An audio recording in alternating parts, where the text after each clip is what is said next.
The new president of France is called Emmanuel Macron. Marine Le Pen, like the right-wing populist Geert Wilders in Netherlands, failed at the last minute to get the vote of the majority. So the political environment for stock markets has become somewhat safer, but thinking about seasonal influences, May is often not a safe month for stocks. Welcome to the Werthstein Index update.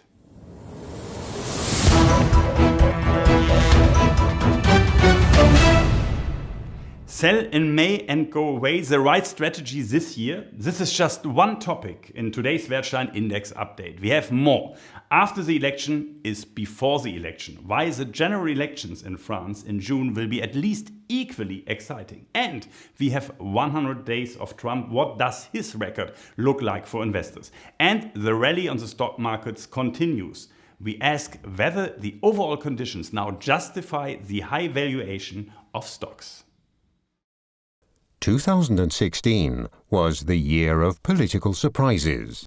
In June, the British caused the first shock to financial markets.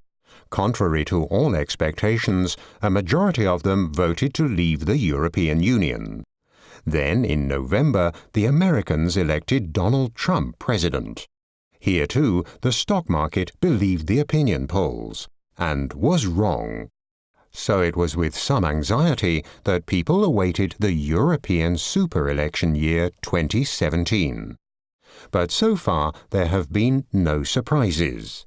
Moderate forces held both right-wing populist Geert Wilders in the Netherlands and Marine Le Pen in France in check.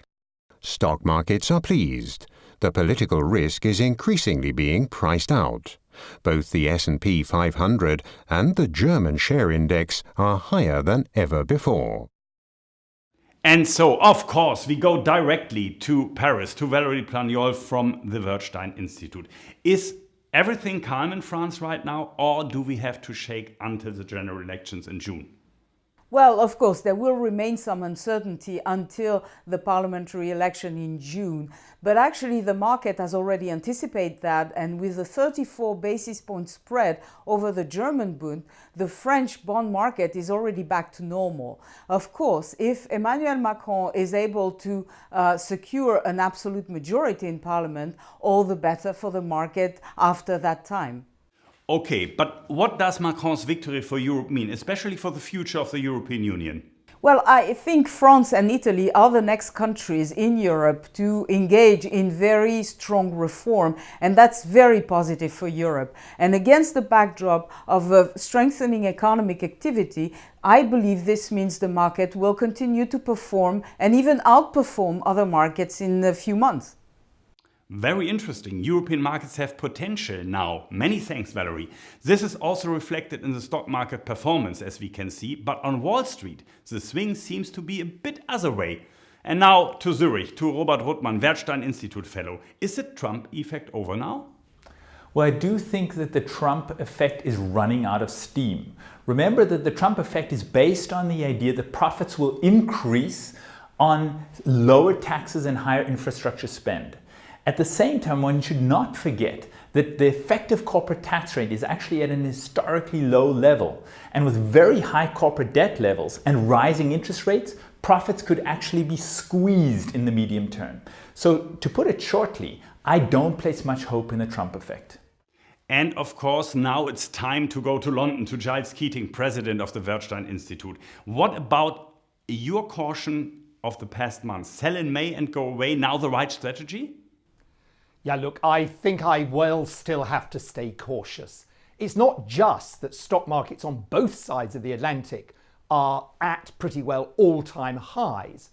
When I look at a little bit more detail, if we look at valuation as measured by the famous price-earnings ratio, we see that both in Germany, in Europe more generally, and in the United States, those price-earnings ratios are standing significantly above their historic levels.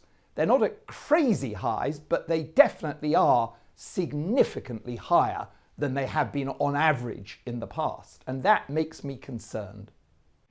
What about the US economy, and what is the role of the monetary policy here? Well, look, after a rather slow start to the year, The latest economic data really suggests the economy in the United States has picked up speed, with a lot of jobs being created in April. But I think you just have to put it all in the balance. Yes, that macroeconomic data looks good, and that does mean rather fast growth in profits. And it does mean that the Fed is raising rates, but still, relatively speaking, slowly. And also on the positive side, politics is looking good, not least with that election of Mr. Macron in France. But we've got to look to the other side of the balance as well. And if we do that, well, we see a rally that has gone on for a very long time, with those valuations now looking a little bit high. We see that if we look globally, geopolitics don't look so stable, and there is still the risk that inflation could start to pick up. I'm really pleased that today we can welcome Bronwyn Curtis. Bronwyn is at home in the financial markets, but also in the media, with a distinguished career including CDO roles at Deutsche Bank, at Nomura and HSBC, as well as Bloomberg, and is now appearing at the Werthstein Institute. Hello, Bronwyn Curtis. Hello, Stefan. It's a pleasure to be here. Bronwyn, the other speakers from the Werthstein Institute are currently quite cautious with their assessment of the stock markets. Do you agree with this? I'm a little more positive than they are. I think that what I'm looking at is a synchronized global upturn economically, not just the US, but also from China. And Chinese investment in infrastructure, I think, is helping exports across the world. So I think we have more to go there, and perhaps some more tax cuts in the US will keep the upturn going for rather longer than most people expect. And if you have to rate the markets on a scale from 1 to 10 now? Well, I think although a lot is priced into the equity markets already, and they were expecting the US Federal Reserve to increase rates further, bond yields are still quite low. So alternatives to equity markets and dividends, they give a lot higher yield than bonds or cash. So I'm still quite positive as equities as an investment vehicle. So I would be voting 7, at least for the next month or so. Many thanks, Bronwyn, for your vote. And now it's time to come to the Werthstein Index. Many of you know this already. It's a lively representation of the Werthstein Institute's market opinion. It expresses the individual voting members' expectations for the development of global stock markets over a time horizon up to 3 months as the average of their votes on a scale from 1, extremely negative, to 10, extremely positive. Look at the current votes. Well, I have been more optimistic about Europe, and therefore I move my vote up to 7 this time.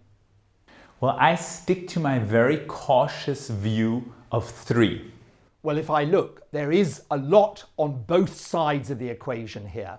But if I really weigh up those positives against the negatives, on balance, I do still say cautious. And that means I'm sticking with my vote at a 2. And if I combine that with Valerie, who's moved up from 5 to 7, and Robert at 3, that gives us a total of 12. So on average, we are at 4.